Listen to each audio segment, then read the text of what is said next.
Soy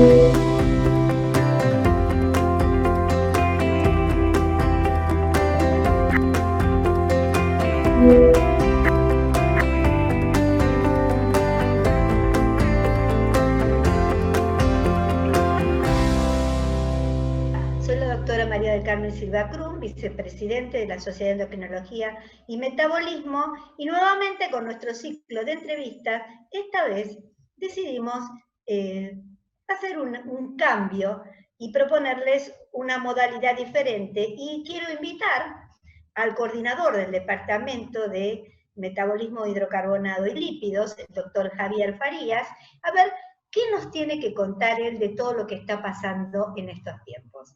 Así que vamos a ver, lo encontramos en la casa. Javier, ¿estás ahí? Hola, sí, acá estamos, Pepe.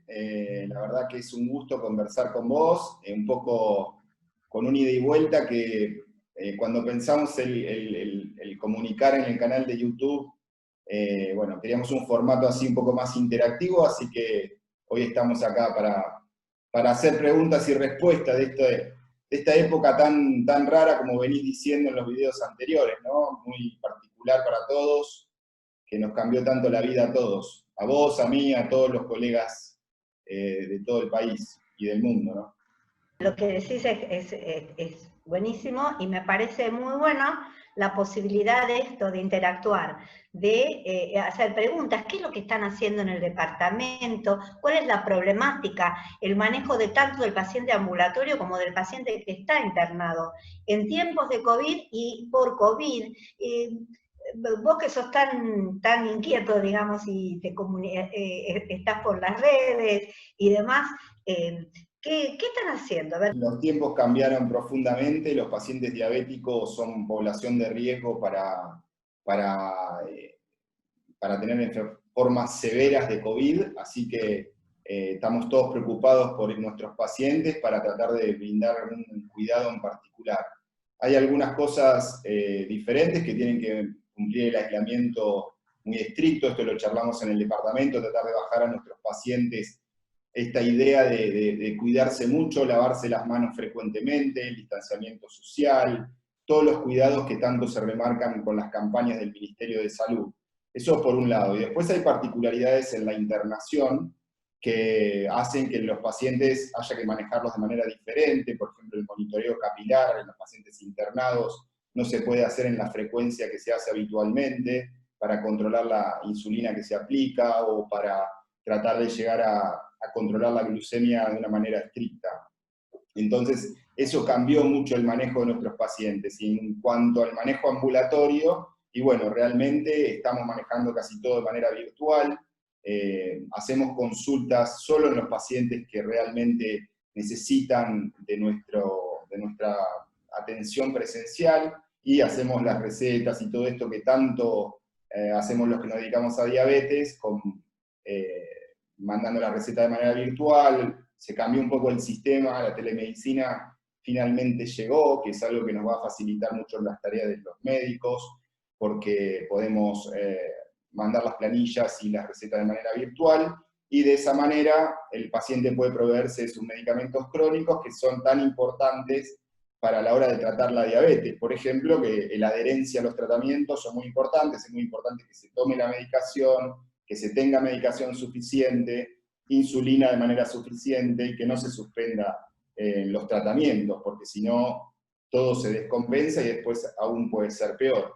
Así que los tiempos que tenemos son muy diferentes, es una nueva normalidad y estamos tratando de adaptarnos. El sistema se está adaptando bien, acompañó bien, que hay áreas que uno ve que se les da prioridad, está como muy internalizado, sobre todo en insulinoprivos, pero también en el otro, en el tipo 2, que ahora no están haciendo ejercicio, con la dieta debe ser, bueno, eso ya es otra particularidad, difícil de manejar, pero lo de la insulinización y lo del paciente crítico, también es otra modalidad, cómo se manejan en el internado, con la contagiosidad, con el cuidado de los monitoreos, o sea, ¿cuál es la problemática que ven? En el paciente que está en cuidados críticos realmente se utiliza bombas de infusión de insulina, pero las bombas de infusión de insulina en general se deben ajustar de manera horaria o cada 2 horas. Esto hace que la enfermera se tenga que poner el equipo de protección personal ingresar a la terapia intensiva para poder hacer el monitoreo, porque en general el paciente está sedado inconsciente, y de luego hacer los ajustes de la insulina. Esto trae muchísimo costo en equipos de protección personal que muchas instituciones están tratando de abolir, entonces estamos reduciendo la cantidad de monitoreos que se hacen a los pacientes. Así que eso es un cambio importante que hubo. Se está tratando de utilizar más insulina subcutánea para evitar, por un lado, preservar las bombas para sedación. Por ahí están con 3 o 4 bombas. En mi institución, en el Güemes, se pusieron las bombas afuera de la habitación para que no tengamos que ingresar los médicos ni los enfermeros a realizar los ajustes. Entonces el paciente está aislado en el interior y por fuera están las bombas y se manipulan por fuera. Y estamos preparados en Latinoamérica, o sea, ¿cómo ves eso? ¿Eso es equitativo? Obviamente habrá situaciones o instituciones que disponen, como decís vos, que han preparado todo para ahorrar en equipos de salud, de manejar, de no exponerlo, lo que decías del contacto, y de esta situación tan tremenda, ¿no? Que es el ir aprendiendo sobre la marcha, toda la cantidad de ajustes que uno debe realizar, prepararse incluso en la manera de abordar al paciente, la actividad, de conectar, de contener, para todo. Y para el crítico, obviamente, sin duda, debe ser la situación sumamente difícil. Sí, y a veces no hay uno de los conciencia. cambios que hicimos o que se produjo en la medicina, y creo que también en el área de diabetes, es la colaboración entre diferentes instituciones. Y sobre esto estamos en contacto con gente en Estados Unidos, sobre todo en áreas donde tuvieron muchos problemas, como en Nueva York, o nosotros particularmente en la institución nuestra en Atlanta, con el doctor Umpierres y Francisco Pasquel, que más adelante vamos a charlar sobre esto, y ellos desarrollaron una página colaborativa que se llama covidindiabetes.org, y ahí uno puede acceder a un montón de información que es muy útil. Entonces desde el departamento se nos ocurrió que hacer una entrevista con él para que nos cuente este proyecto, y que todos los médicos que están en Argentina o en otros lugares que puedan acceder al video que estamos realizando, puedan contar con esa información, y además si ellos quieren y pueden sumar su experiencia, también lo pueden hacer. Fantástico, así que me parece fabuloso. Vamos a compartir la entrevista que tuve con Francisco, que Francisco es un médico, como les decía, que trabaja en Atlanta, en Georgia, en la Universidad de Emory, donde hay varias instituciones asociadas. Fantástico, adelante, adelante con la innovación, Javier, vamos.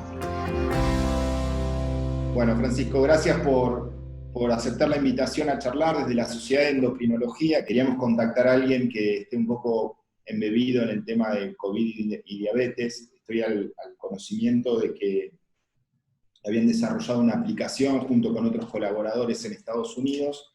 Y bueno, un poco el contacto es para que me cuentes cómo está la situación en Atlanta, en Georgia y en el país, y después para que nos comentes acerca de esta nueva herramienta que creo que es muy útil para los médicos de acá de Argentina. Javier, muchas gracias por la invitación nuevamente. Bueno, sí, empezamos a hacer esta aplicación, empezó como una aplicación para tratar de individualizar la terapia, pero nos dimos cuenta que mucha gente empezó a modificar protocolos para el manejo de COVID-19, cuando empezó a subir el número de casos en Nueva York y en el mundo en realidad.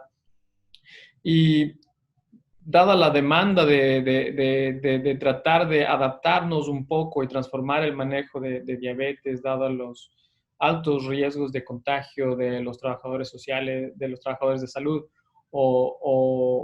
el desperdicio extenso de equipo de protección, la gente empezó a modificar estos protocolos. Entonces vimos como una necesidad de abrir una página en donde se pueda compartir estos cambios en la experiencia, porque realmente nadie sabe qué es lo que está haciendo el resto de gente, y tratar de entender cómo se están adaptando los protocolos y empezar a motivar a la gente para hacerlo sistemáticamente, para asegurarnos de que estamos cumpliendo los objetivos, que son controlar al paciente bien mientras que protegemos a la población, mientras a la gente trabajando en el hospital, y de esta misma manera tal vez disminuir la transmisión desde el hospital a la comunidad.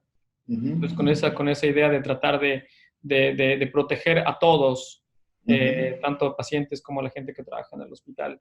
Entonces, si quieres, puedo compartir la página. Excelente. Y esta es la página que empezamos el Why We Did It. Empezamos con un proyecto en colaboración con la gente de la Escuela de Salud Pública, que le llamamos el Preparedness Cycle, que es basado en el ciclo de preparación que se utiliza en emergencias para atender al manejo de diabetes, no solamente en mitigación, sino cómo nos preparamos para la siguiente pandemia. Y esta página es como una parte en la respuesta de mitigación, en donde lo que tenemos que hacer este segundo para tratar de manejar a nuestros pacientes. Entonces, aquí como me preguntabas de cómo está la situación en Estados Unidos, aquí tenemos estos links, el de John Hopkins, que es el que más utiliza en Estados Unidos, pero también tenemos el Worldometer, que nos muestra los casos a nivel mundial, y como se habrá visto en las noticias, en Estados Unidos sigue liderando el número de casos, más de 3 millones.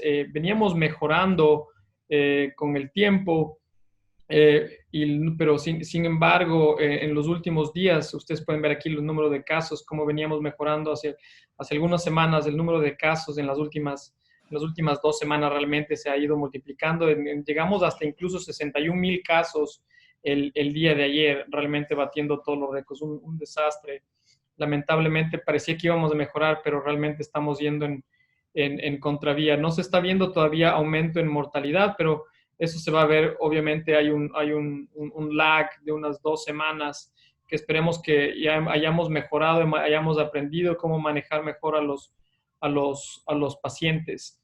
En el caso de Georgia, que es en nuestro estado, también ha habido un aumento increíble en el número de casos. En nuestros hospitales están subiendo el número de casos, y esta herramienta nos permite cómo estimar cómo serían los casos en las siguientes semanas si es que utilizamos o no utilizamos máscaras.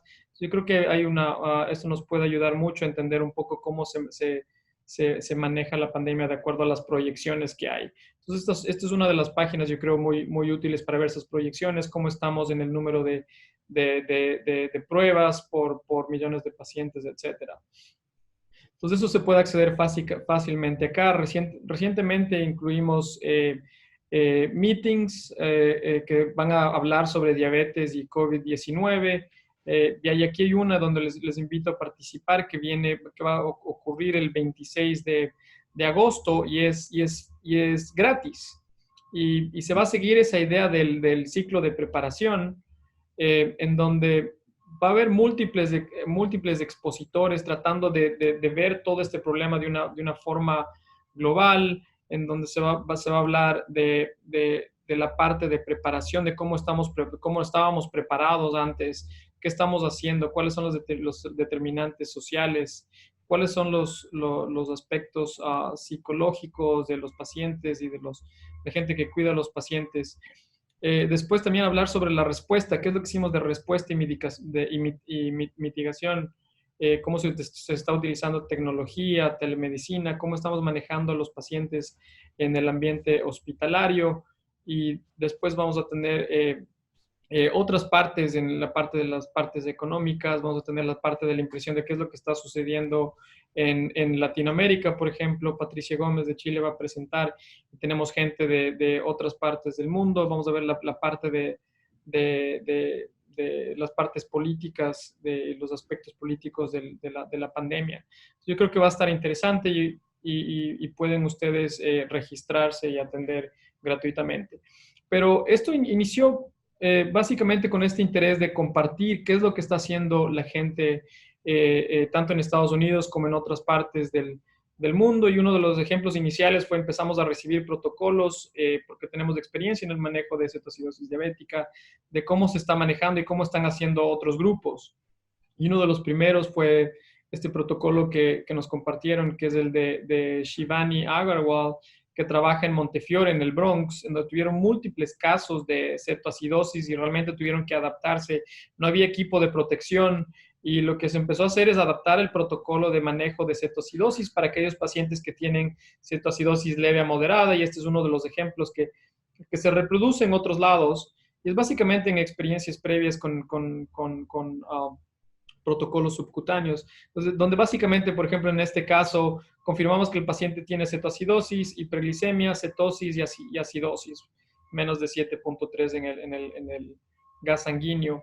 Pero al mismo tiempo, si este paciente también no es severo, el gas es más de 7.0, el pH con bicarbonato más de 10, el paciente no está en coma, no está en shock y no tiene hipocalemia severa, este paciente podría calificar para insulina subcutánea, y básicamente lo que se hace, en vez de hacer el monitoreo cada hora y cambios de la infusión, se hace inyecciones cada 4 horas en este particular protocolo, y lo están analizando sistemáticamente.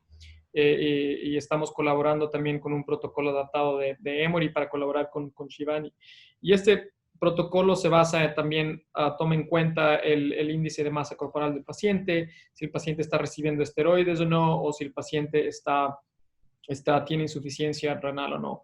Este es uno de los ejemplos.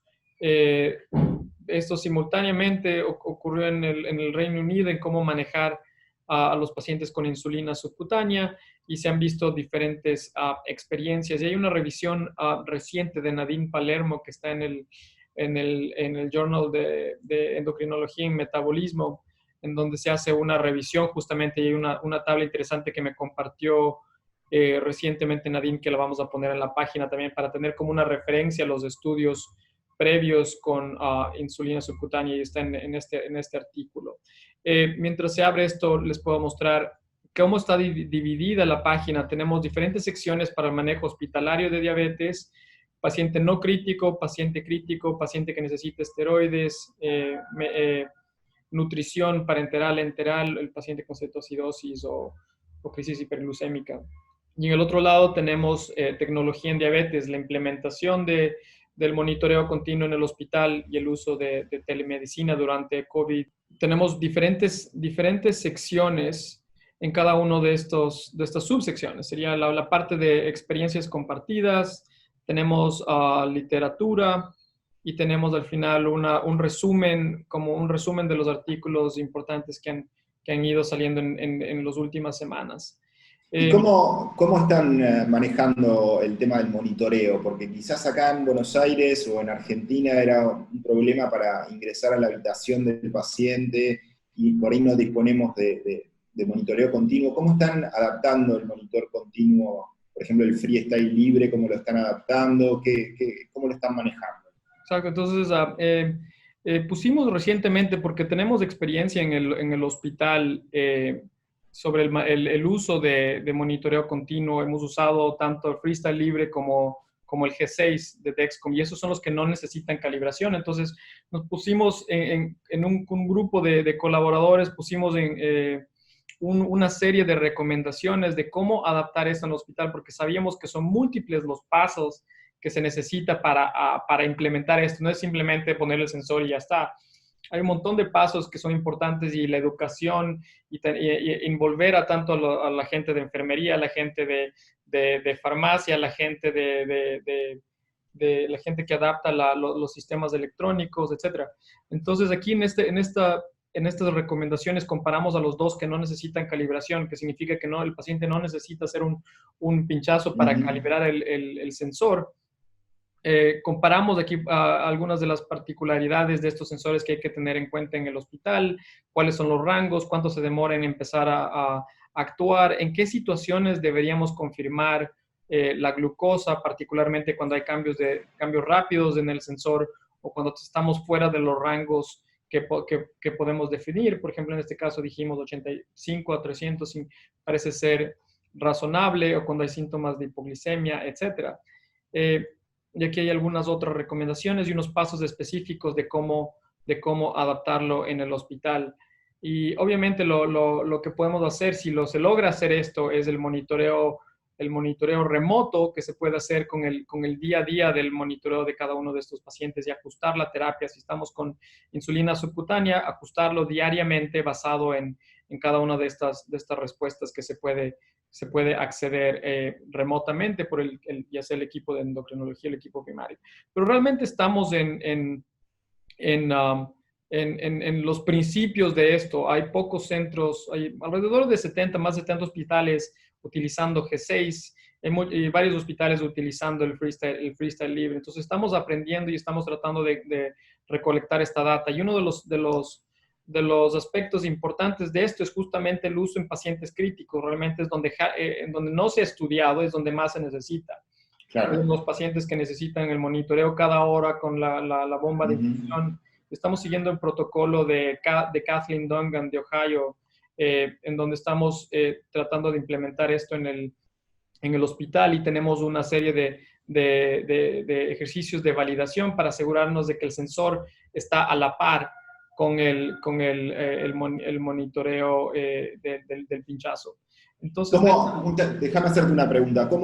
¿Quién lo coloca al sensor? ¿Lo coloca la enfermera de la unidad de terapia intensiva? ¿Cómo lo manejan eso? Exacto. Entonces, en este caso, se está entrenando a las enfermeras. Okay. Y se trata de conseguir un champion que pueda ayudar a responder las preguntas. Pero aparte de eso, las compañías incluso están haciendo entrenamiento virtual para que aprendan cómo usarlo. Y aparte de eso entonces la enfermera recibe el teléfono que lo están proveyendo, recibe el sensor, el transmitter, que es el que permite la comunicación entre el sensor y el teléfono, y además las instrucciones.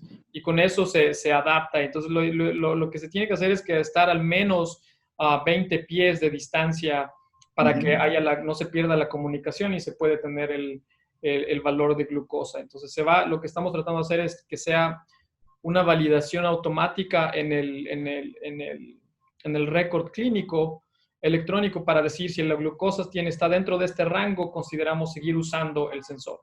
Entonces hay ciertos pasos que se están tratando de adaptar, y justamente el equipo de Kathleen está enviando uno de estos papeles de cómo hacerlo en la terapia intensiva. Bueno, espectacular, la verdad, datos muy buenos y que nos ayudan mucho en el manejo. La verdad que te quiero agradecer por haber compartido esta información. Creo que es algo muy útil para todos los médicos de Latinoamérica, y poder hacer este intercambio colaborativo es algo excelente. Ojalá que esto pase pronto, pero creo que un poco como decís vos, esto es el comienzo y vamos a tener que adaptarnos a estos nuevos tiempos. Así que no sé si quieres cerrar con algún mensaje o algo que nos quieras transmitir, y te agradezco por la comunicación. Absolutamente. Quisiera invitarles a veces si pueden participar en esta encuesta, en donde estamos tratando de aprender cómo está la gente transformando el manejo. Por ejemplo, si han cambiado el manejo, por ejemplo, en pacientes con cetoacidosis, están usando monitoreo continuo, están usando insulina subcutánea, etcétera. Yo creo que estos datos son importantes, aprender cómo está la gente adaptando el manejo. Aparte de eso, tenemos nuestros contactos. Nos pueden encontrar en la página de Emory, que es una gran proporción de la gente que está colaborando en esto, y si nos pueden mandar cualquier mensaje, pero a través de estas encuestas nos pueden decir qué es lo que ustedes creen que es necesario, y si tienen protocolos o cambios de cómo lo están haciendo, quisiéramos escuchar y aprender un poco qué se está haciendo en Latinoamérica. Tenemos protocolos de colegas de Perú y de Brasil, de cómo lo están adaptando, y de España. Entonces hay alguna información en español si es que la quieren acceder también. Bueno, Francisco, muchísimas gracias. Un gusto escucharte y espero verte pronto. Un placer. Muchas gracias por la invitación. Un abrazo. Bueno, la verdad es que ese fue el video. Nosotros, la verdad, muy conformes con este contacto. Es dificilísimo poner toda la información en un PowerPoint sobre esto, así que creo que se puede buscar de manera puntual ahí en la página. No sé qué te pareció, Pepe. A mí me encantó, me parece, desde todo lugar. O sea, y lo que quería hacer una reflexión es de lo que pone de manifiesto la pandemia. Porque en realidad nosotros como médicos convivimos con la fragilidad, la vulnerabilidad del ser humano y con la incertidumbre, porque en realidad nunca sabemos, pero no como se puso de manifiesto ahora, donde puso de cabeza todo cómo nos manejábamos, hubo que ir aprendiendo y mostró también la propia vulnerabilidad y la fragilidad del sistema médico. Y mirá vos, que junto con eso surge también estas cosas, que son actos de generosidad de compartir el conocimiento, de humildad, de querer aprender, a ver qué les está pasando a ustedes. O sea que en medio de la desolación, cómo se manifiestan los lazos a través de la información. Vos comentabas algo como que están los papers libres, me habías comentado en la reunión el otro día. Sí, ¿no? la realidad es que ahora están en muchísimas revistas y muchos autores directamente ponen sus papers de manera libre para que se acceda todos los médicos, para tratar de que conjuntos se logre avanzar en el conocimiento de manera más veloz y, digamos, que pasemos toda esta situación, ¿no? Desde el punto de vista de compartir lo científico, aportaría que sea más veloz este cambio, ¿no? La verdad, me parece eso, o sea, no es que a uno le parezca fantástico que estas cosas pasen, pero sí me parece rescatar de todo lo malo que uno está pasando, que las actitudes que nos definen como ser humano, que nos definen, que no es todo simplemente el interés, que sigue habiendo el interés por aprender, por compartir, por ayudar, por mejorar, cómo se resuelve. Y realmente me pareció muy importante, me parece innovadora el lograr presentar una entrevista con un colega que esté en Atlanta y de los quilates de Francisco, y bueno, me parece que esto por lo menos reconforta y ayuda para que todos se puedan conectar. Así que te agradezco mucho, Javier, y a todos les agradezco mucho. Chao, Pepe, gracias. Chao, hasta el próximo encuentro.